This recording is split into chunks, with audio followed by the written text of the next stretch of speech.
আমাদের প্রিয় নবী মুহাম্মদ সাল্লাল্লাহু আলাইহি ওয়াসাল্লাম বলছে যে আমার উম্মত ৭৩ দলে ভাগ হবে। কয় দলে?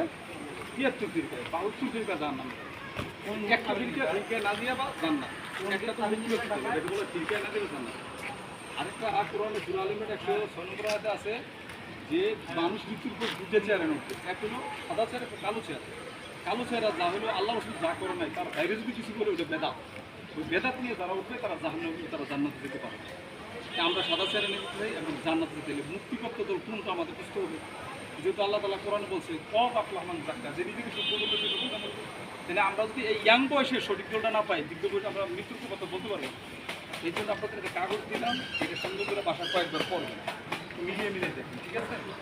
মিলিয়ে মিলিয়ে দেখবেন এবং আপনাদের যারা ধর্মের কথা বলে, পরকালের কথা মনে করবেন তারা বন্ধু, আর যদি কোনো দলের কথা বলে তাহলে মনে করে আপনাদের চালানো